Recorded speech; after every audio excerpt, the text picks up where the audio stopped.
welcome to the Startup Grind. And of course tonight we have Markus with us. So thank you so much for joining us tonight. Thanks for having me. Please give a warm welcome to Markus.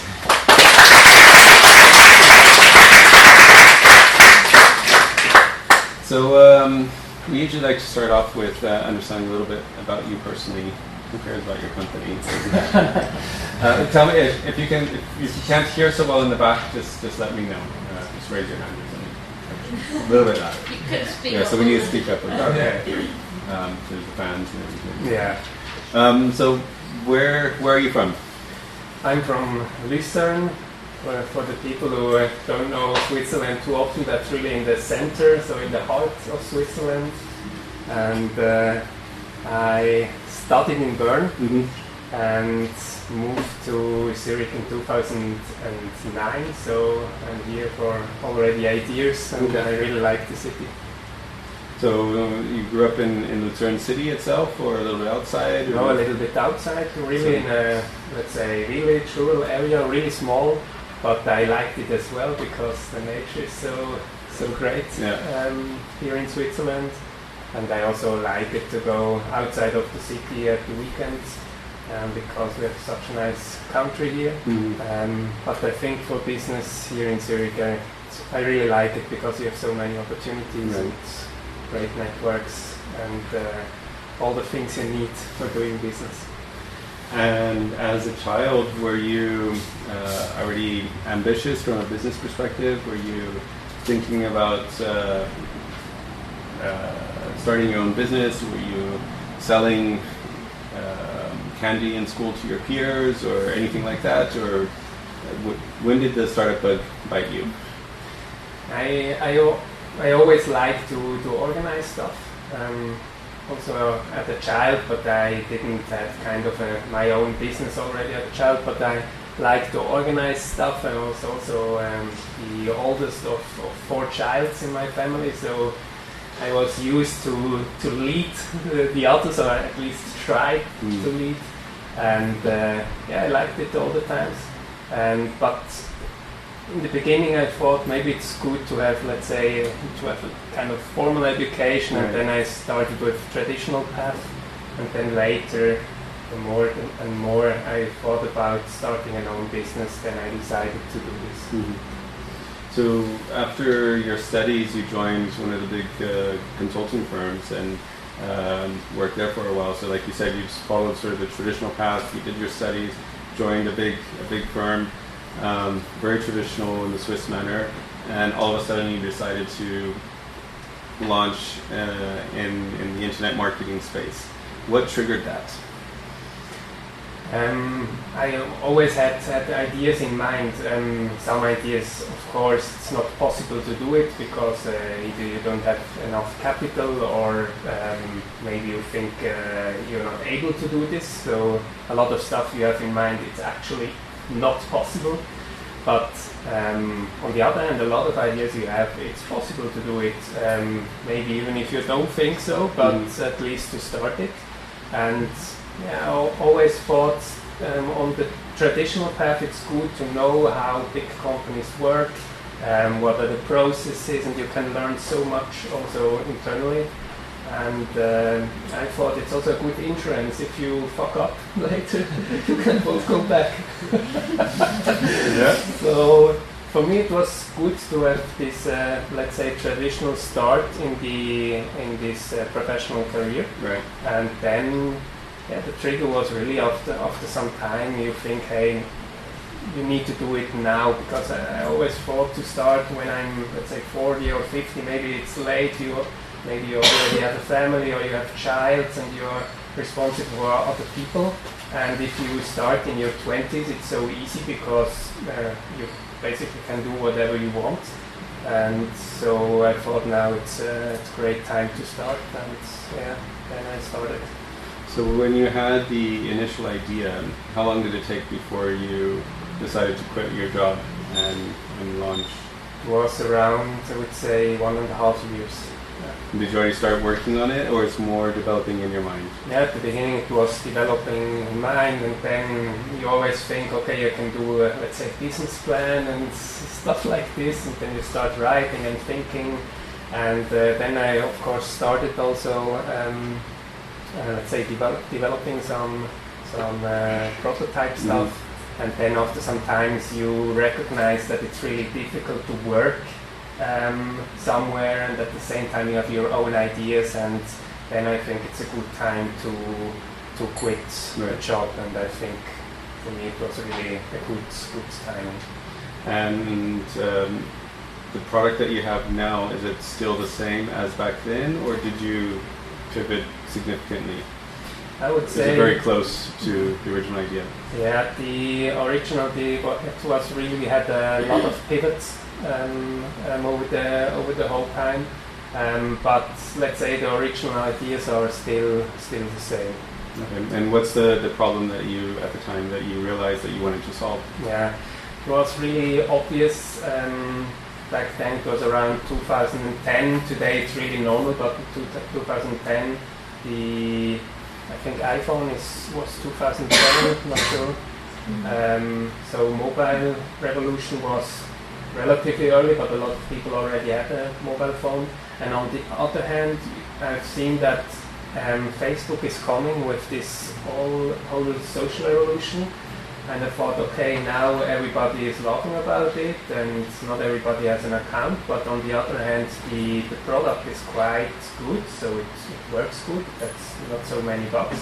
And I thought, maybe if this solution is even better now already than traditional media sites, I guess over time probably traditional media players, publishers, or also TV stations will work more and more on these social platforms.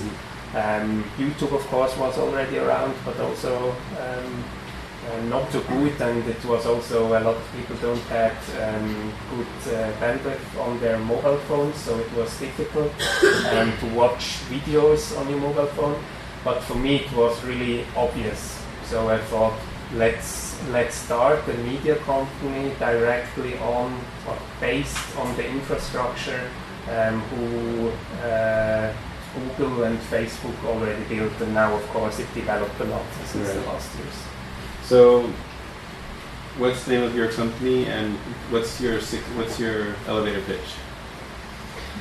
Are you so used to pitching? Or? Yeah, it depends. I'm not too used to pitch for investors, because we had kind of a traditional path. Even though we have 1/3 of our cap table are, let's say, professional investors nowadays, but the traditional pitch to customers is that we sell better advertising solutions than there are in the traditional media space, because we use better targeting opportunities, and we customize the content for the target group of the client. So it's really a tailor-made product for the clients. Okay. So you guys are a social news platform. Curating, and do you create content as well as curating? You have over 200 social media accounts and channels, 12 million fans around the world, 16 million unique users a month, and over 50 employees. Still about 50, or? I think now we are around 60 or 70 people. In over 10 locations. Yes. So how did you manage to grow your presence so fast? Was it mainly the cat videos, or? Yeah, at the beginning it was really simple. It was we had nothing to lose, because the team was really small. We were 3 or 4 people, and we could try stuff, and if it worked, it was great, and if it didn't work, nobody cared, because we don't have, let's say, professional investors or somebody who thought you should do it exactly like this, and we tried out a lot of stuff. And in the beginning, really, it was the age of the viral cats. This worked so well, and we were really surprised. In the beginning we had no traffic on our website, and during this, let's call it, viral age, there were millions of people on our platform, and we were surprised as well. And then we saw, okay, this worked so good, and we thought, let's start with other topics. And we started, for example, after a while with food content, and we've seen that this goes viral as well because everybody loves food, of course. Especially if it's not too healthy, it works better. If it's too healthy, it doesn't work. So kind of the new cat videos. Right. But after a while, if you're in Switzerland, you recognize, okay, the world is a little bit bigger than just Swiss German, which is around, I think, 4.5 million people. And then we thought, okay, we already have a lot of traffic coming out of Germany and Austria because of these viral effects. If something goes well on the internet, then it spreads around. And then we started, because one of my co-founders, we are 3 people, one of my co-founders comes from Spain, and we tried to start in Spain with 2 or 3 people. They came to Zurich. We learned them some stuff. They went back and they started LikeMag Spain, and then we started one country after the other. And what also was a great thing, all the time we thought it's not hire and fire. We tried to have good relationships to all these people, and I guess 90% of all the people who started at LikeMag outside of Switzerland are still at the company. And so we were able to have a good base to grow the business over the years. And of course, then after I think 2 years, we've seen, okay, there's actually a business. It works really good because we just had our money in the company. And then we decided, okay, let's have a look. Maybe somebody likes to invest in this company or see some opportunity. And this was easier than expected. And then we had, let's say, small Series A round. And for us, this was good to professionalize the business because up to this time it was more maybe we were 8 or 9 people, and this is really small, as you know. And sometimes you also have a problem because you have not enough time. Even if everybody works all the time, it's not possible. And then this was healthy for us and for the organization to have a little bit more capital to try out more. Okay. So you started together with your 2 co-founders. You started at the same time together, so the 3 of you had this idea together and you decided to launch together, or you had one of your co-founders join after? I started in April 2012. I had really a similar idea, but I sub-rented within the company of my co-founder, so I didn't know them before. They were just kind of they gave me some office space. Okay.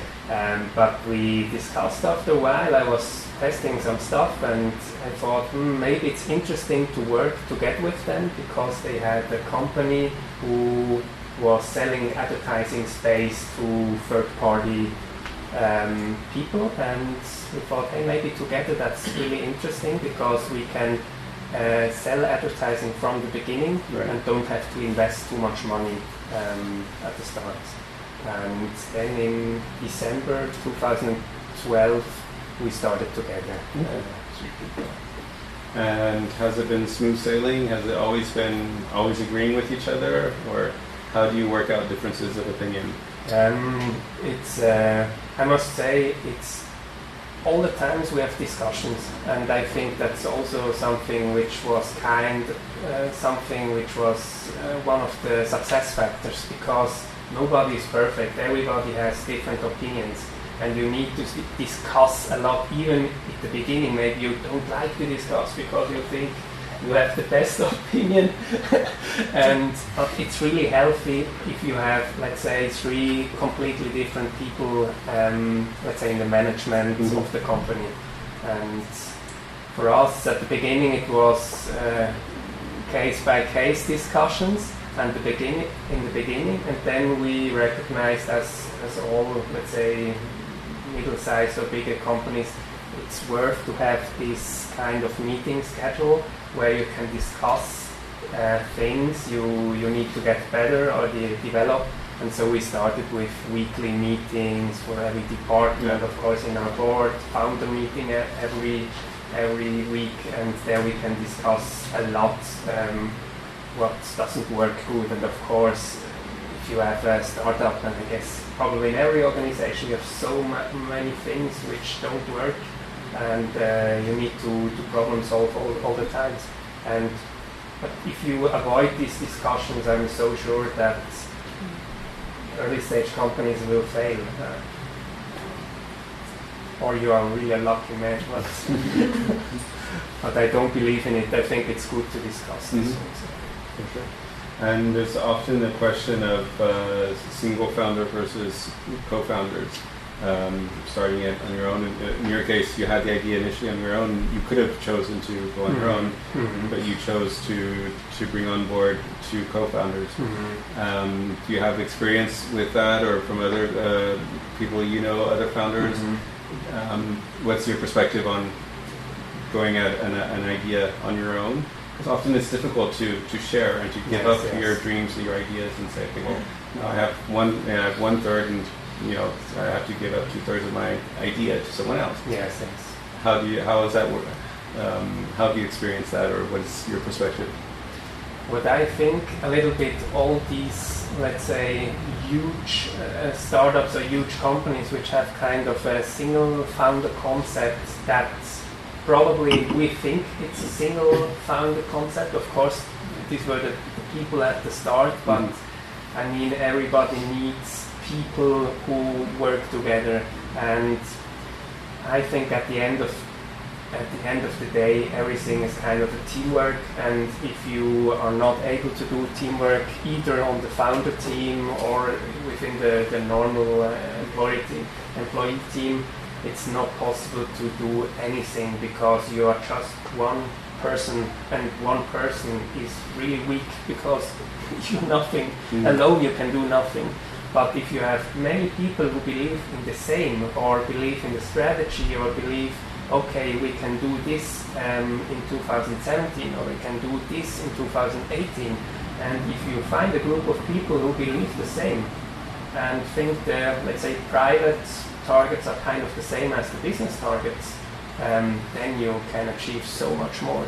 So I think at the end of the day, both system works, I guess, but you need to find people who believe in these ideas. Well, sometimes crazy. Yeah.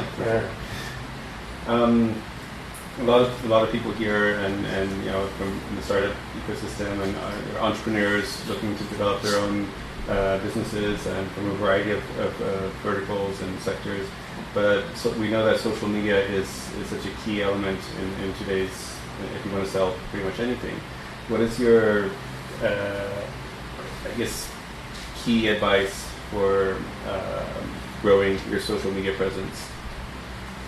Yeah, I would say really to have communication, and not to listen too much to yourself in communication on the platform, and to listen more to the community you try to reach. Because sometimes you think the message you would like to spread is the right one, but nobody gets it or doesn't understand it. So you need to understand what do they like. For example, if my clients are tax clients, as in this room we are, what do they care about? Maybe they care about tax information, or difficult tax situations, to spread content which are interesting to them. And if you are able to generate this kind of interest, they will come to you afterwards. And so same thing we do for our readers, we do also for our advertisers. So we do kind of, we try to think what do they actually care about, or what are the current problems. For example, is there a problem with traditional TV, or is there a problem with print, or what are the problems out there, and we try to start a real-time communication with them. So it's not just sending messages, it's also about listening and receiving information, and if you do that, it's quite simple, I think. And how do you, in general, qualify the engagement, and how do you measure the success of campaigns in general? Is it higher importance on likes or on shares, or on the reach, on the actual visibility? Because nowadays there's so many ways of tracking that. Yes. What do you think is the most valuable type of engagement? It depends. Depends on the platform. As everything. It depends on one side on the platform, but it also it depends on your business. So if you have a startup, or if you're a mature company, and it really depends what is actually your KPI. Is it you want to sell some stuff in your online shop? Is it you want to sell some stuff offline? Is it you would like to increase your brand awareness, that everybody knows about you, or and you need to think a lot about this. Sometimes even big advertisers, we find out that they don't know what their KPI is. So what we built kind of a dashboard to track all these different KPIs, and then depending on the client we adapt and focus to customize it more to one KPI. For example, if somebody tries to sell products, we do it completely different compared to someone who just likes to do an awareness campaign.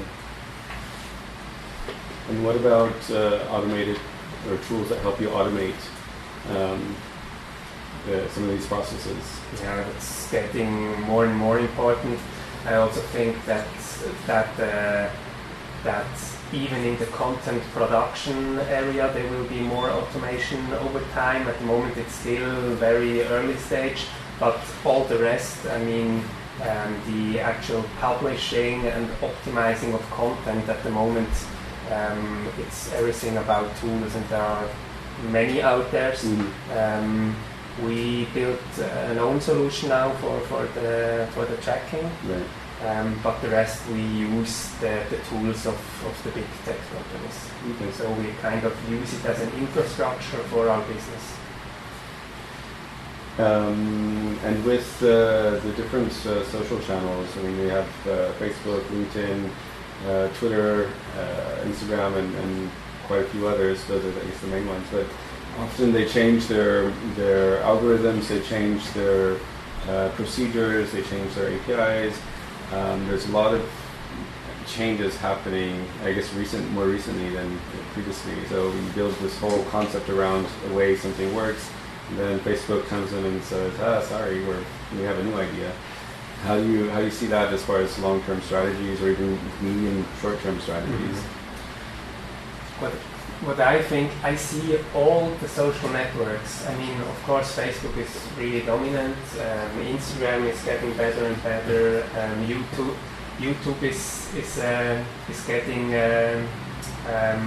more important also for traditional TV advertisers. But we see it more as an infrastructure, because if you see your mobile phone, I guess around, I would say, 70% of the apps we have on our mobile phones are the same in this room. I guess we use more and more the same apps, everybody. And so in order to reach people out there, we use this infrastructure. Of course, we have the direct message, like on WhatsApp, where you can do one-to-one or one-to-many communication. But on the platforms, you can, and public platforms, you can spread your content to everybody you like. So I think you need to adapt constantly. If they change the algorithms, you need to change as well, because if you don't change, you can't spread your message. And I think it's easy to adapt. You just need to have a look what's working and what doesn't work. So I guess the problem is more companies or also startups who try to spread a message, who don't adapt to the new way of storytelling, because at the end of the day it's all about storytelling, how you do it. Today, of course, video is easy, video works good, Some days before it was more with traditional articles or images, and you need to adapt what the platform needs. And every startup is looking to land a big client. Usually the goal, unless you're purely a B2C, but even B2C, you want to land a big client that has a lot of other consumer clients that you can target. And you guys have managed to land some pretty big clients with SBB, BMW, and many other big names. As a startup, as a young company, being new in this space, especially in Switzerland where it's so many traditional media companies, how did you manage to break into that space and convince these big players that you guys were the ones for them to partner with? Yeah, you need to find something they need. If they don't need it, they don't care about you, because startups in Switzerland, okay, it's something nice to have and something about politics, and it sounds good to do something with startups, but at the end of the day, nobody cares. I mean, nobody cares, and you need to find the thing they need. And at the beginning, of course, you have nothing. At the beginning you have nothing, right. And then you need to think a little bit more than after a while when you have more, because when you have more, you have maybe more products, different ranges of your product, you can adapt more to the market, but at the beginning you have nothing. So I think it's really good and helpful to go out in the market really, really early. Not to think too much about your product. That's something which maybe I made wrong in the beginning. I thought a lot about the product, how it should work, and I read so many pages about the product. Nobody cares about this. But if you are able to sell it to somebody, then obviously it's something of interest. Mm-hmm. If somebody gives you money for the product, then probably there is something. So sometimes it was the strategy that I sold something which I didn't have, but I know I could build it within the time. For example, video solutions, we didn't have a video team, but I thought, okay, let's sell already video advertising and then get these video guys later, stuff like this. But I also think, going back to the question, it's really important to gain the trust of your customers, whatever your customers are. Because maybe sometimes there are customers out there who really maybe like you because, okay, you are such a great guy, or okay, you have a nice startup, okay, I give you a little bit money, then you can test a little bit, but it's nothing. You can't really develop your company. So it's kind of to play a little thing. But if you really want to have strong relationships to your clients, you need to build trust to these clients. I mean, it doesn't matter if it's really a lot of small clients or some really big clients. And of course, we as well at the beginning, just to give you an impression, maybe if there are some people who also start the business at the beginning, we have the whole company on Gmail, and there's a certain limit. If you send out a lot of requests, direct requests from your own account, then Gmail marks you as spam. So in the beginning I thought, okay, in order to find clients, send out really a lot of personal direct messages, not with MailChimp, do it directly. So I started at 6 in the morning and did the same until 10 or 11 in the evening, and then suddenly you reach this spam limit. So at the beginning you need to try, and after a while you recognize, okay, that's not the right way because I don't get any feedback, it doesn't work, nobody writes back, and then you get better and better. And I also think, I mean, startups today with so many great tools, it's really worth to use these tools and to recognize that it's maybe not worth doing this, but it works really great to do something else. So if you track kind of all your individual actions, for example, if I track, for example, we are a lot on the one side, we have programmatic advertising business, that's about a third of our business and 2/3 is direct sold business. Programmatics are all these engines like Google Ad Exchange, Facebook, and stuff like this. But on the direct sales part, it's really worth to analyze how many requests were sent out, how many meetings did I get, how many offers was I able to send out, and how many confirmations do I have at the end. So if you track it constantly, you get better over time and see, okay, this works good and other stuff don't work good. For example, we started with an event as well, like Startup Grind. It's in January, and we invite big clients and potential clients.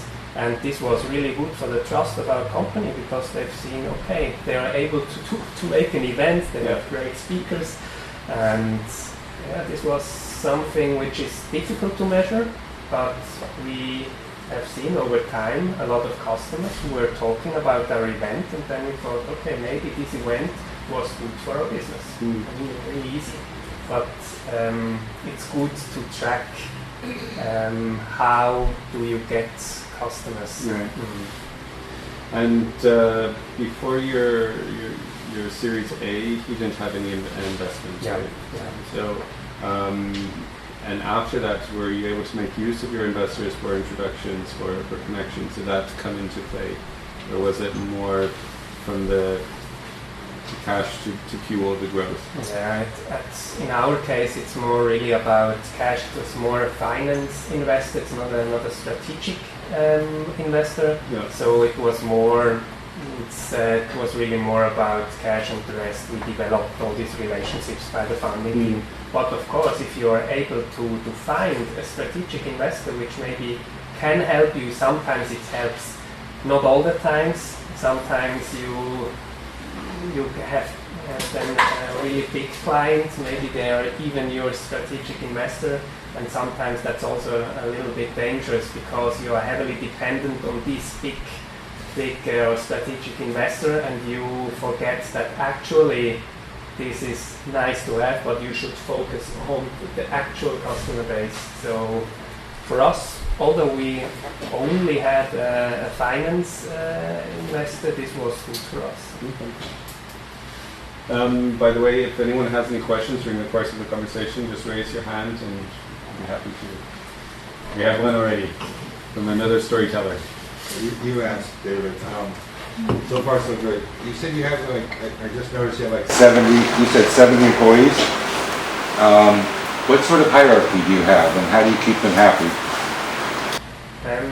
Hierarchy, we have a normal management board, and in the management board we have all department leaders. So all the 3 founders and all department leaders are in this management board. And then we have each department has a leader, and within the teams we have a senior level and more, let's say, junior level. And that's our hierarchy at the moment, and this works good. And to keep them happy, we have not a stock option plan. We don't have this, but we think it's important that not only the money is important, but also the whole thing, what you're actually doing, that you do. That we really care about employees and not just hire and fire, that we do a lot of events. We have, for example, every Monday we have meetings in every individual team, so everybody is able to say something if something doesn't work. We have every Wednesday evening, we have a team meeting with everybody, so everybody is at the team meeting, and everybody has the opportunity to say if there's something wrong. And of course, if somebody is able also outside of the traditional sales process to grow the business, we also have sale provisions and stuff to monetize, but we don't have traditional stock option plan like other startups, and it works quite good. Thank you. What do you think about the current, it's not so current, but there's more and more this influencers. Do you take advantage of that? Are you able to incorporate that into your processes? Did you see that? Sorry, long story. Did you track with that campaign that won in Cannes this week? The Instagram woman that was not a real person, but they created this profile. It gained hundreds of thousands of followers, but it's all a marketing plan. Yeah.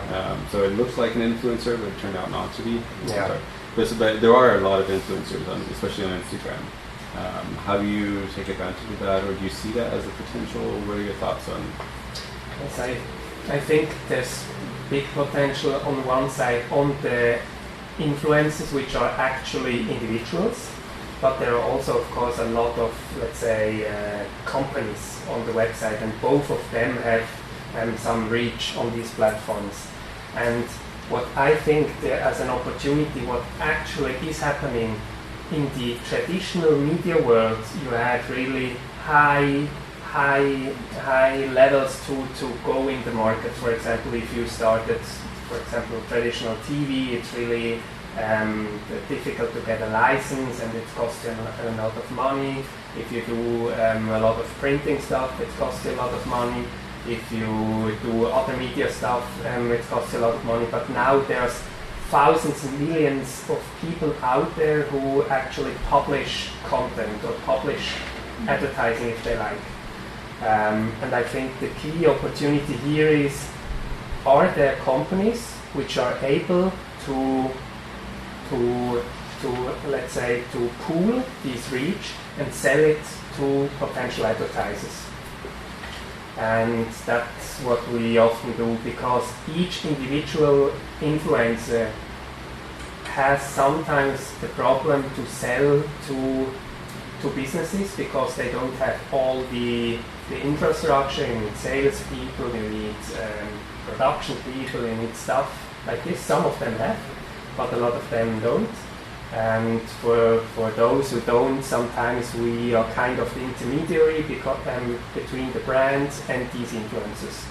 So for us, something which is relatively new, because in the beginning this was still early stage for us. Now this market develops, and for us it's interesting to adapt as well there. And for example, we have now an interesting collaboration with Coke. And they also have an influencer concept, and we do like an intermediary.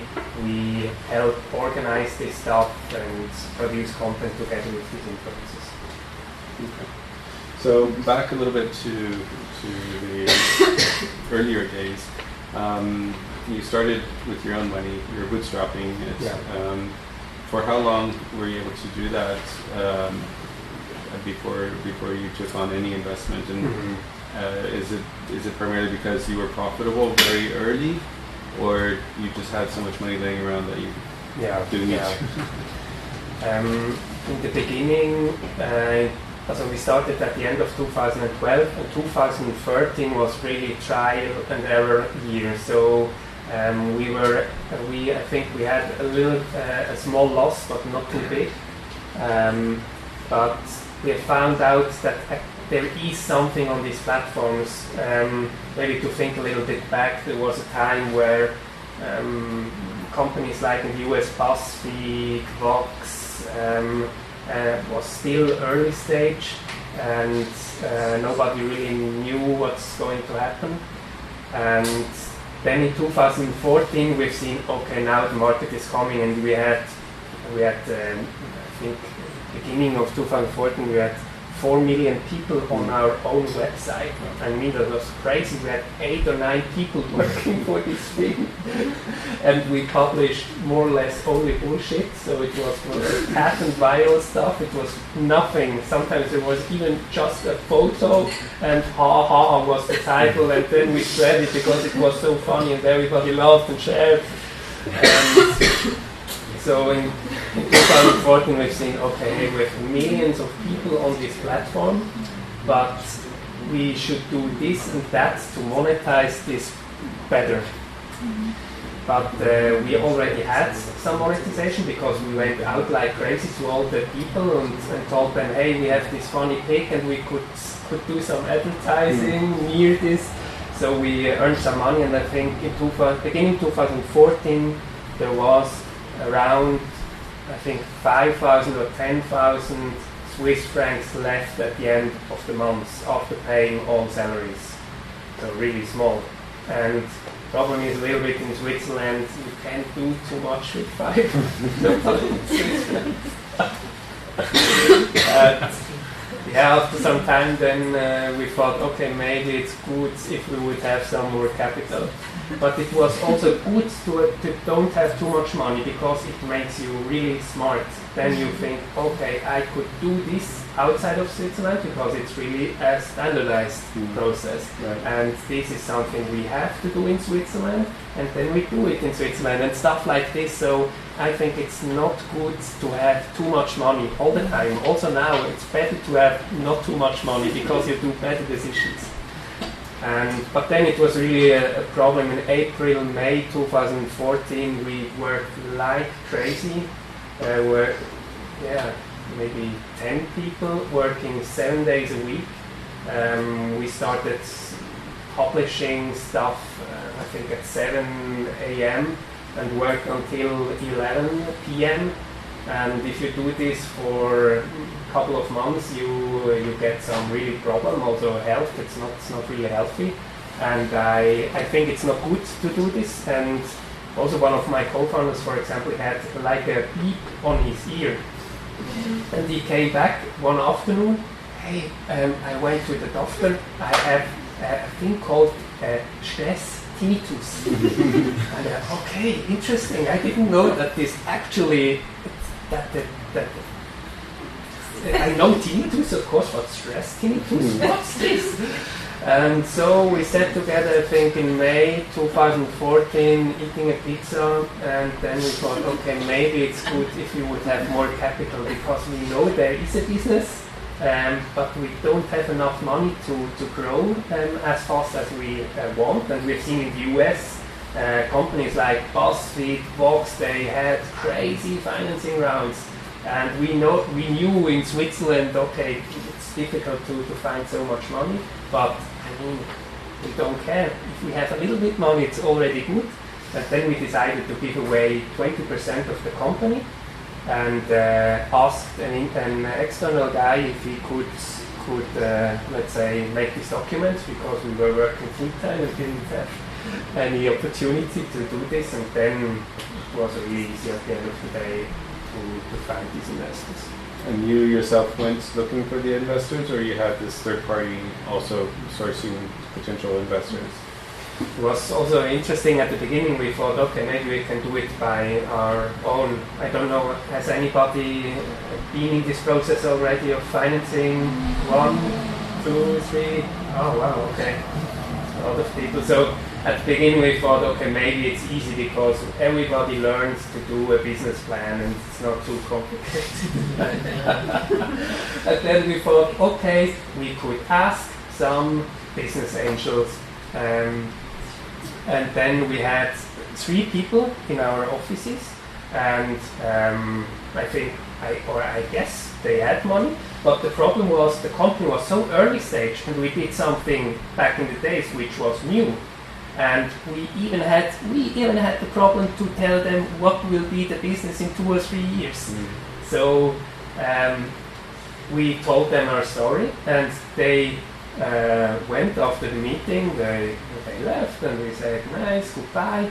But we already knew this can't work because we weren't able to say what we are actually planning to do in 3 or 4 years. And the other guys, they know nothing about social media and stuff and opportunities.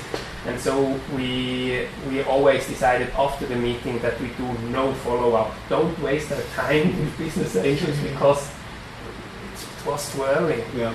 And so all the time we kind of said, okay, let's stop this. And then there was even a time, I mean, this was within 4 or 5 months, but in this time I know that we sometimes thought, okay, let's stop this because we can do it our own way with 5 or 10,000 francs, and then we slowly are growing. But yeah, on the other hand, you look in the US or you see other competitors starting at this time in Switzerland. For example, was this publisher called Watson, who is nowadays more traditional news publisher. But back then we thought, okay, this is really direct competitor.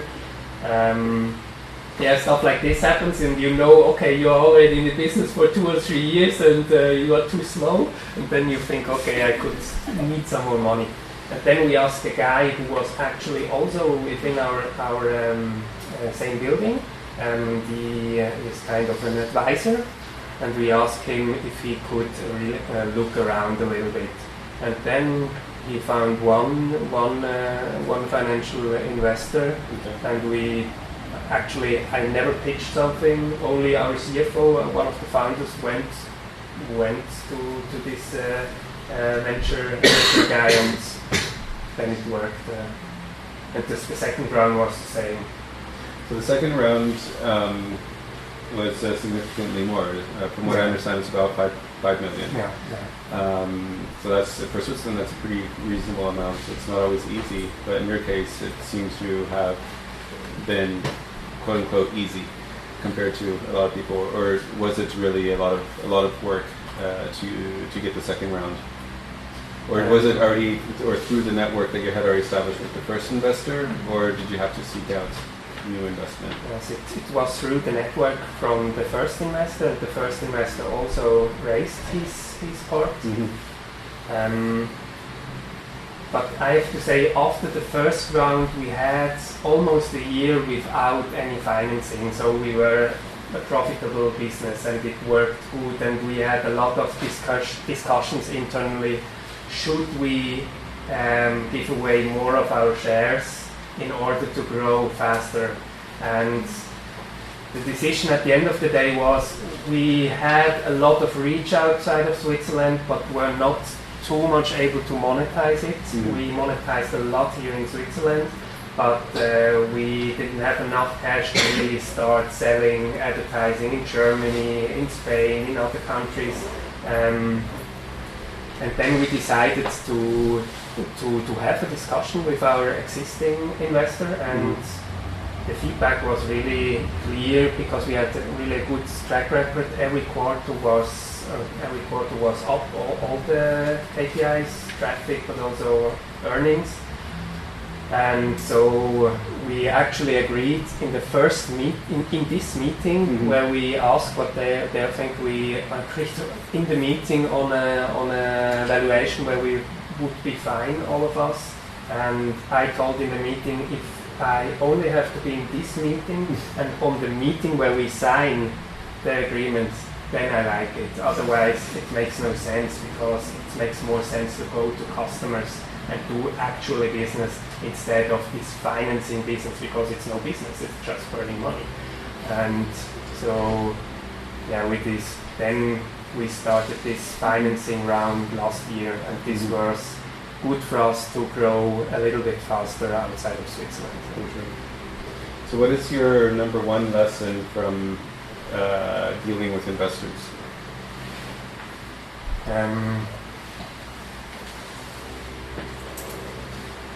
Do good reportings. Yeah, also report the truth.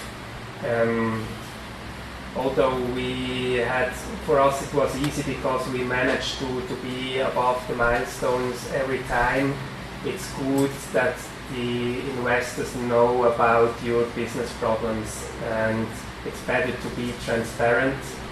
I think, although I know people, maybe there are other conclusions, but I think it's better to be transparent, but because at the end of the day, everything of course, everybody wants to leave his own idea, but at the end of the day, it's really important to go after these KPIs and to meet these milestones and to report whatever you need to report.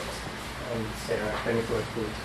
So I have a question about, you talk about truth and trust, and in the beginning also the whole phase of cat videos and kind of finding your voice. So I'm just curious about that sort of non-linear path. We don't want to just chase the market or chase popularity, but in the beginning, what were your values in terms of your purpose of what you were setting out to do?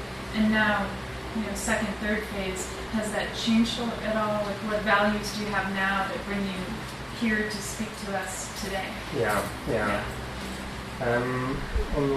On one side, we defined what we are as a company for externals, and what we are, this changed a lot in our company history, because the world changes so fast that we changed kind of our about us on the website many times. So I would say the sentence on the website, I guess I don't know, but I guess every year the sentence was a little bit different. Nowadays we say we are a European media and technology company, and we help clients on the path of digitalization of this whole communication thing. So we are more like a solution provider to them. In the beginning it was advertising only, so it's showing ads on a website. Nowadays it's far more complex. So this changed a lot. But what I think was more important were the values internally, you as a company, because it doesn't matter what others think about you and your company. It's completely, it's important to not to care too much, because everybody has an opinion. And in the beginning, I was really at the traditional company. I worked for PwC, so it was really strange to them. Oh, Markus, now you are posting viral cat videos. What happened to you? And for me, I don't care, because there's an opportunity. If I need to post these cat videos 2 or 3 years to use this opportunity in 4 or 5 years later, then I don't care too much. And that was the same also about the company, because we had a history where we posted a lot of this viral nonsense, but it worked. It worked for us as a company. And we didn't think too much of what others might have think about us. And it's also possible to change a lot, as I described with this about sentence. But what is really important internally, what is your message, or what is your mission internally, what are your values as a company? And these values we defined really early, and what kind of people do we like at the company, what's our approach, and we also formalized this. We wrote this down on a one page, really simple, but this was important for us to have these values. And we have, let's say, really traditional startup values, so we try to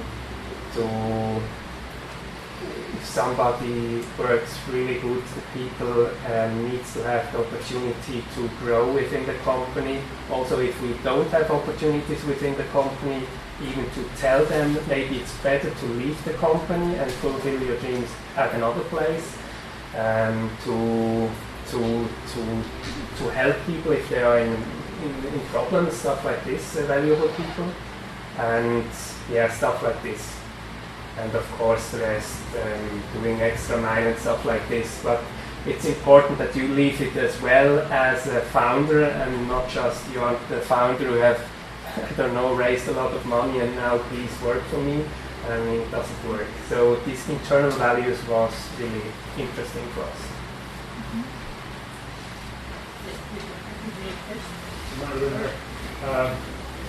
Start out quick. There's 2 simple questions. When you're founding the company, your founders doing everything. What roles did they develop as it progressed, and are they still wearing the same hats they started with, so to speak, like their focus points? I think we changed also the hats a lot, because at some times during the whole time, maybe you recognize that maybe you are the right people, the right person for this, and the other person is the right for something else. And you need to adapt. I mean, now we are around 60 or 70 people. The organization is different compared to if you are 5 or 10 people, and this developed a lot. So also you mean my role? Well, not just yours. I'm thinking, sometimes to find a CFO that fits in perfectly, or a CTO that fits in perfectly, and often at the beginning everybody just gets these sort of generic labels so people know what their competency area is, but later that develops, and like you said, it changes a lot, but you're saying they're not really still the same focuses? So did you, for example, find a CFO later, or was that part of your founding team? At the beginning I was CFO by myself.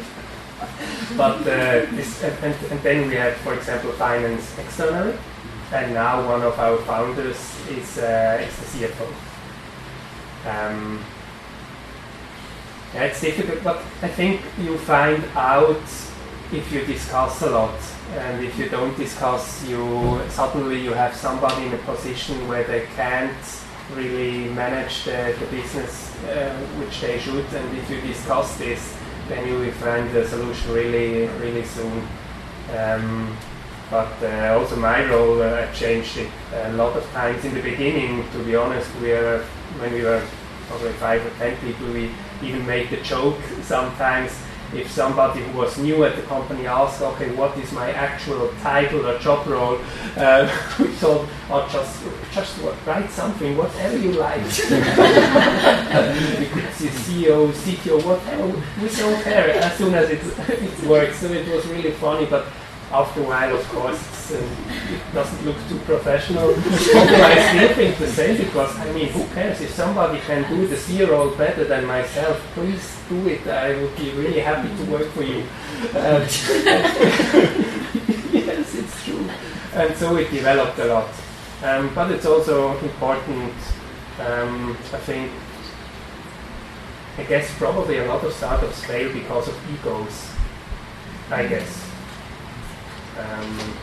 But if you are able to talk with your founders or other, maybe you have some stories here. But I guess that's really one of the things, if you are able to discuss it. And for example, I make so many errors all the time. If they tell me, okay, Markus, maybe you should change this a little bit, and I think, okay, I'm thinking about this. Sometimes they're wrong, sometimes they're right, but if I think about this, then I'm able to change it.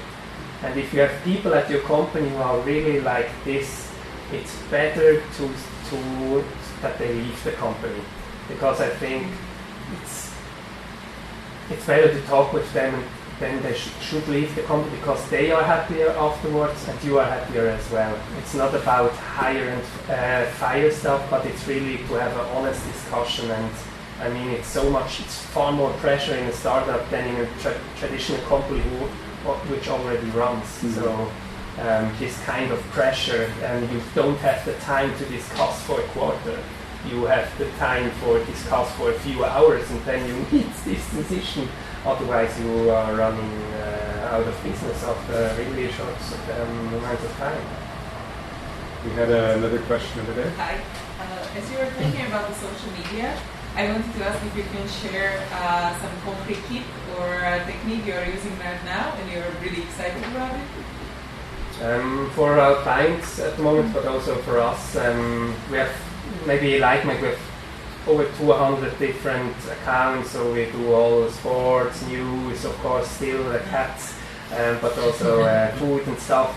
But for us, but also for all our clients, let's say, good video content works really well, because it spreads for a really low amount of money. And of course, depending a little bit what you actually try to sell, if you need to communicate a lot of information, I would focus more on words. But if you are more about brand and reaching people with your brand, then I would focus heavily on video and do videos really smart. It's so easy nowadays to do something like this, and you don't need this big camera most of the times. Thank you. Yeah. So part of I'll come back to you. Okay. Part of the lifespan of a startup becoming a company, getting investment, often involves an exit strategy. In the beginning, in the early days, did you already think of an exit strategy, or did that come later on? Do you have an exit strategy? Yeah.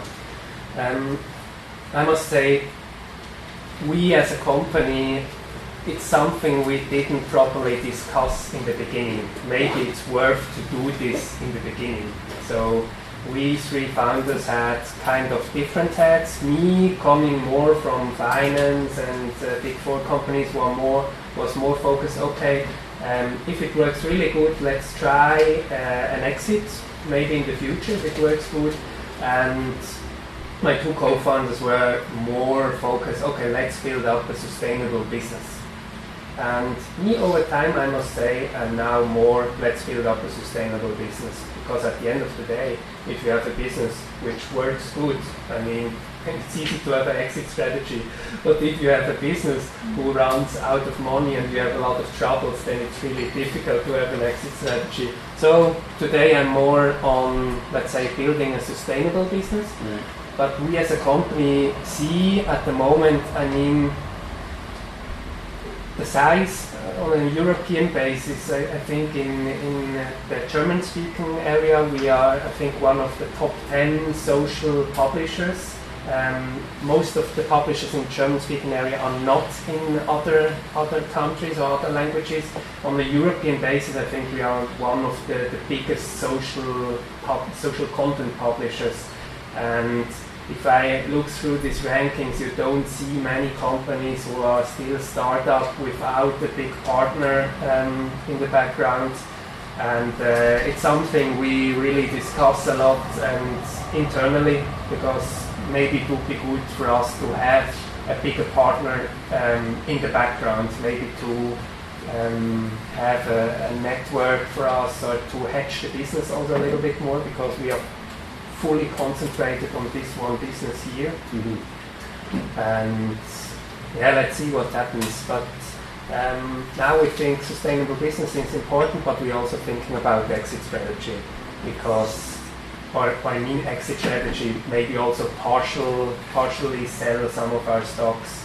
At the moment we still have 2/3 of the shares are still at the founders, so we are really flexible to do decisions. But I think for the business it would be good if we would have some bigger partner in the near future, but let's see. Okay. We had a question over here. I had a question about those CAD videos and so. Is it allowed to use those material from other people? So how does that work? Yeah. Exactly, yeah. With kind of so our strategy, on one side we produce own content, and on one side on the other hand we curate content. For the normal website, it's really easy nowadays because you can embed everything. That's really something which is really good and solved.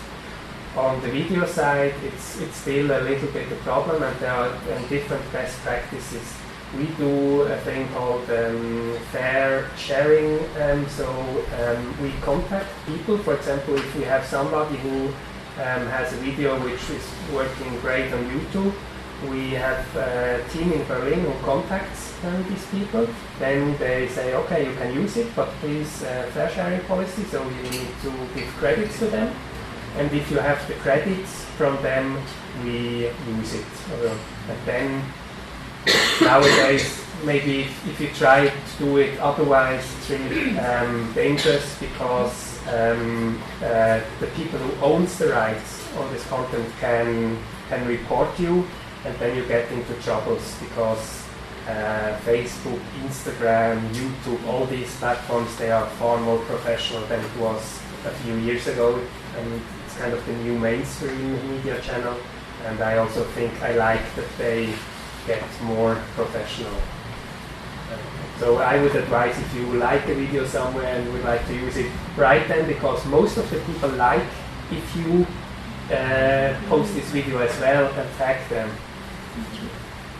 So we have time for one or two more questions. We went by quick. So It's so much fun, so exciting to probably stay.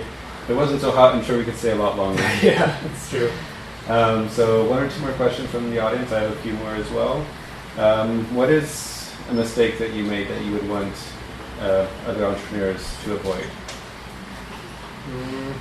Maybe I would start all the finance metrics part.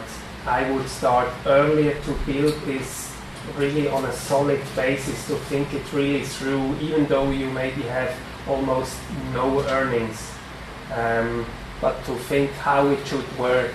Because if the company develops, you suddenly have different units, and you need so much of this data all the time.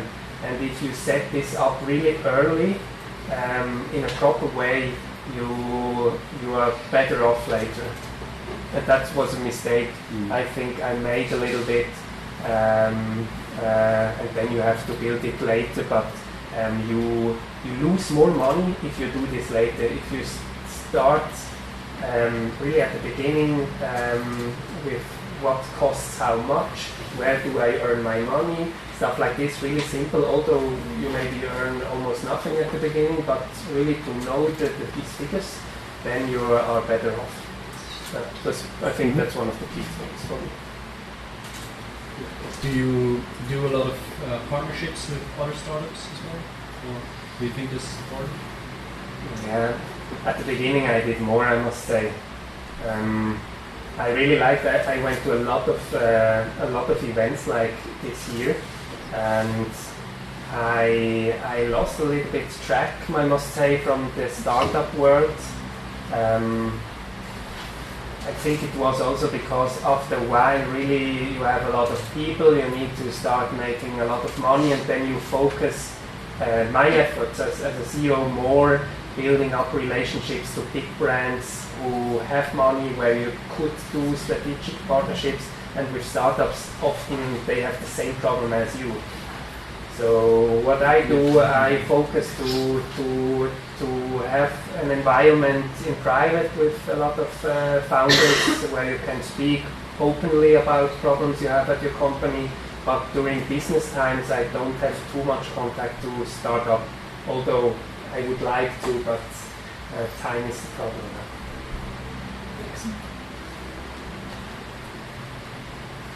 Do you think you have a work-life balance? I think especially in the beginning this was a big problem. Because you work 7 days a week, and I think it's not good. It's not good, because at the end of the day we are all humans, and it's really important to have this social life. I don't know, maybe you have a girlfriend, or you have hobbies you really like, and I mean at the end of the day, who cares about the business if you are not happy? And so if you are happy working seven days a week, it's also great. It's no problem. But I think most of the people can't work 7 days a week, and you really need the social life. I think it's so important. And I think in the first 2.5 years, I really invested a lot of time, and I think also it was important to do this. But after some times, I think you need to change. And now I'm really happy. I manage it. One of my key rules now is 1 day a week is completely no business. That's important for me. And of course, if I have special Easter or something like this, I try to make 2 or 3 days weekends. But for me, really, this 1 day is really, really crucial for me and for my balance, and doing also sports. That's for me, it's also important. And I really advise not to wait too long, Right. because I know also people who waited too long, and I think it's not good. But just a follow-up, so still the message would be that without that hard work and a lot of sacrifices in the beginning, you probably wouldn't be where you are now. So I guess I don't know if other people who advise or tell other things, it's that if that's really the truth. Because these people I know who started their own business, everybody says the same to me. And sometimes I read funny articles in the internet, for example, Business Times, inside the CEO of a great company, 5 tips for all future startups, and then I think, okay, was it really like this? I doubt it, but I don't know, of course. So we like to end every chat with founders with a series of simple questions. Okay. And the idea is for you to answer Quick. the first thing that pops into your mind. So hopefully they're pretty straightforward, easy for you to answer. So what is one item that you own that you would never sell? My smartphone. What is your most unusual skill? I'm able to building trust really fast. What is more important, strength, speed, or stamina? I think speed for startups. Which historical figure do you most admire?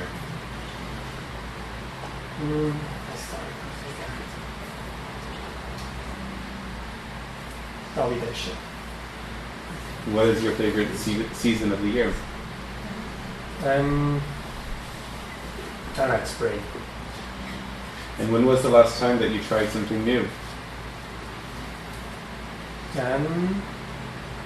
Actually yesterday. Can we know? Because really, I don't know if you know Basel too good, but of course there's the Rhine, and they have a really nice thing. They go up this Rhine and they have like small fish, you maybe know, and then they can pack their clothes inside, so dry bags, but everybody has this fish. It looks really funny. Everybody has a fish like this, not the normal dry bags as in Zurich. They have these fish. And yesterday I was in Basel, and then we went up half an hour on the river, and then, I mean, the Rhine is really big in Basel, and there are big boats also on the Rhine, and we were swimming, I think, Between the boats and everything. yeah, half an hour, and it was really funny with all these fishes from these Basel people. Yeah, I liked it. Nice. So the last question, if you could have the attribute of any animal, what would you choose? The attribute. Or if you could be an animal. Do I need to say which animal? I think that's what we're trying to find out. I think loyalty, which is a thing you often say about dogs. Mm-hmm. I think that's something which is important for me, but also which is something I like about other people. For sure. So thank you so much for your time this evening and for sharing all these wonderful insights. Really appreciate it.